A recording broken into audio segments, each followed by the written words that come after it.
We got two major developments. They involve Donald Trump's attempts to take over CNN using his friends, the Ellison family, to do it. It's not about Paramount, Skydance trying to take over or merge with Warner Brothers. They're not merging. They're trying to grab all the leading assets of Warner Brothers in a $110 billion merger and all the money going to them. But the real question that's the focus of a new lawsuit filed by Public Integrity Project is whether it is a form of a bribe and fraud between Ellison family and Donald Trump. At the same time, we've got a breaking news story as another lawsuit filed in California by 12 Democratic attorneys general led by Rob Bonta, the Attorney General of California, has resulted in a temporary restraining order for the next 14 days being issued by a San Francisco federal judge, finding all four factors for an injunction present, especially as it relates to the movie industry. The suit brought by the attorney generals done focusing on affordability to make sure your streaming service charges, the price you pay for premium streaming, for cable, for movies and television doesn't go up astronomically. At the same time, the lawsuit filed by the Public Integrity Project all the way over in Delaware is about fraud and corruption, all coming out of the same merger. How can one merger and acquisition support so many illegal things? You'll follow it with my breakdown right here on the MeidasTouch Network and Legal AF. I'm Michael Popok. All right, let's talk about first the breaking news story. I'll get that out of the way. I've got the 10-page order of Judge Martinez Alguin up in the Northern District of California. Where did this come from? Came from a lawsuit by 12 Democratic attorneys general, and led by Attorney General Rob Bonta. Let me read to you what the judge focused on. This is on page 2 of her order, which we'll put up on Legal AF Substack for our paid members.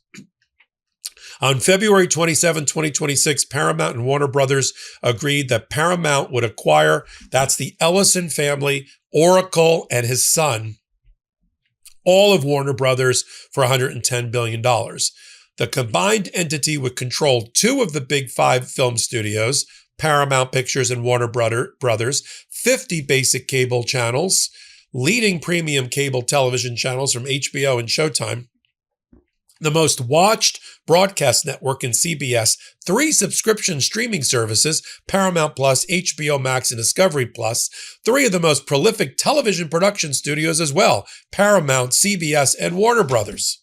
What could go wrong? Well, the judge focused on the movie creation part and said this is going to be an anti-competitive concentration of movie-making power in one company. And based on that alone, she decided that she was going to find a violation, that it was more likely than not, likelihood of success on the merits, that the attorneys general would prove that the Clayton Act, an antitrust, competition law from 1913, Section 7, had been violated.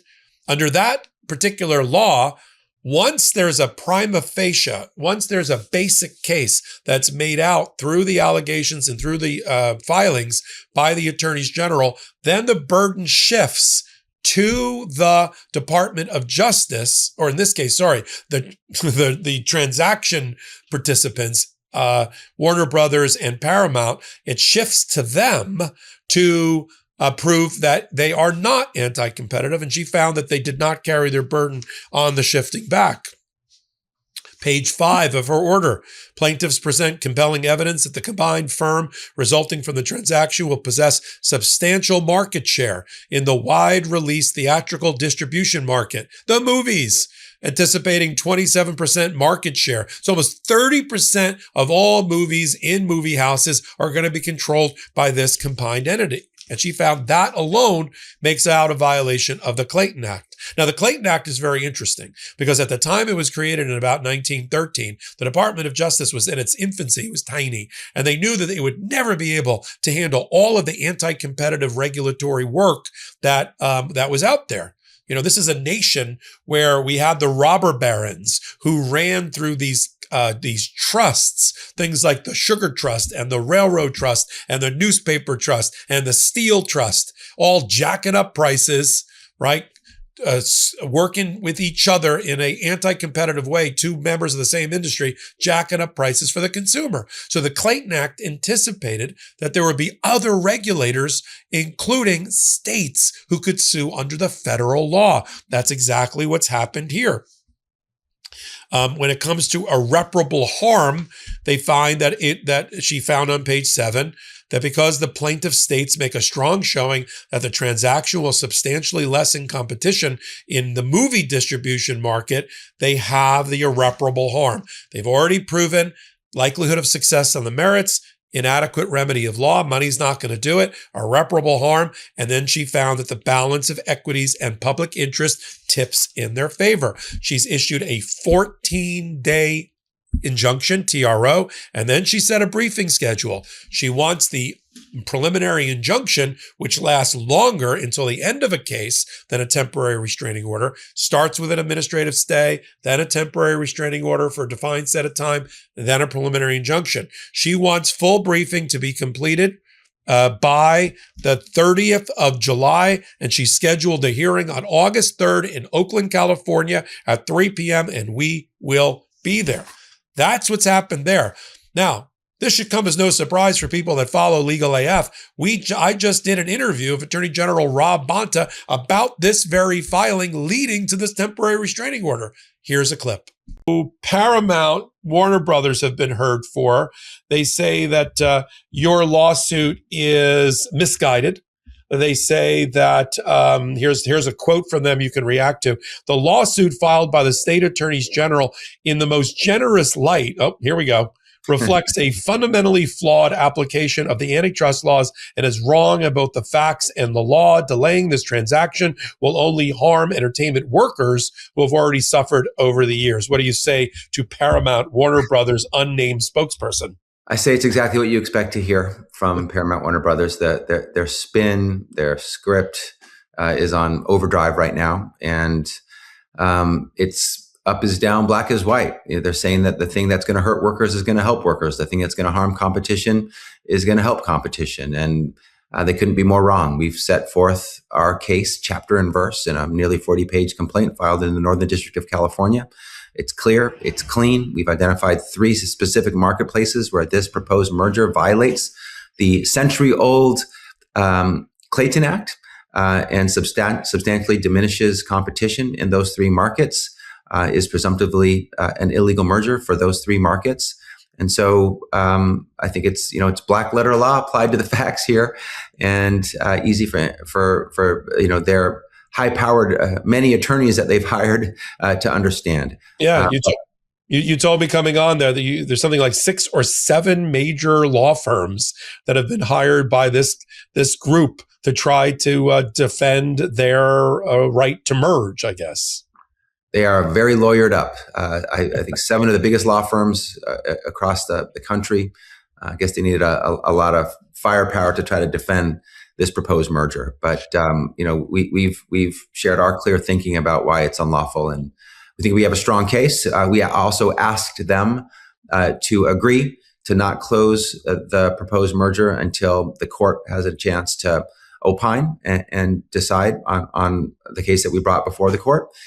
They declined, and so we filed a request for a temporary restraining order and preliminary injunction yesterday. And as an update, Attorney General Rob Bonta is joining me again later today on Legal AF for yet another interview to talk about this particular injunction and what it means. In business, I'm always trying to make smart, informed decisions and get the best for less. But if I'm honest, I haven't looked at my life insurance policy in way too long. Is my coverage enough given today's economic uncertainty? Am I overpaying? And if my health has changed, am I still getting the right protection? That's exactly why I'm finally taking a look with SelectQuote. For over 40 years, SelectQuote has helped more than 2 million Americans find the right life insurance policy for their unique needs. Their licensed agents compare policies from top-rated carriers in as little as 15 minutes, working for you, not the insurance companies, and they do it for free.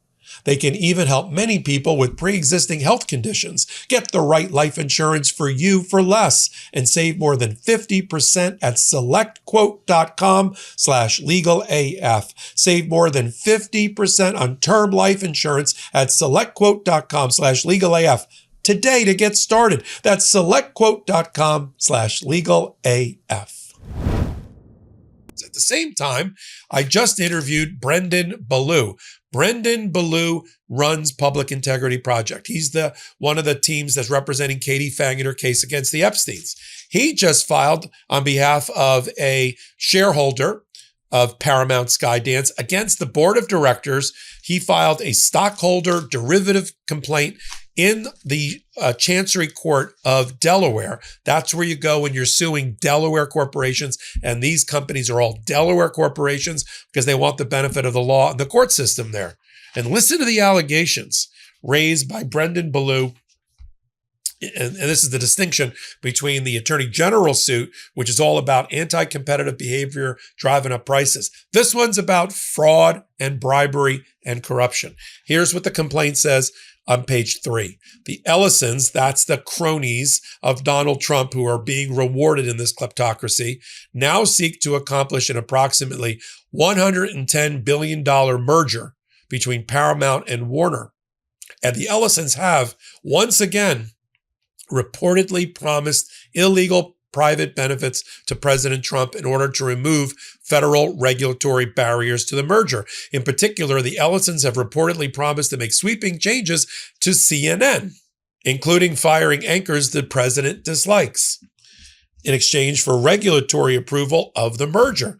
Once they acquire Warner Brothers, the Ellisons will also have the opportunity to improperly funnel cash to President Trump by settling litigation he brought against CNN in his personal capacity prior to his reelection. The Trump administration approved the Ellisons' acquisition of Paramount, including CBS, but promising and delivering private benefits in exchange for public actions violates the law, particularly the criminal law. 18 United States Code 201, prohibiting bribery of public officials, 18 U.S.C. Section 208, prohibiting public officials from engaging in acts affecting their personal financial interest.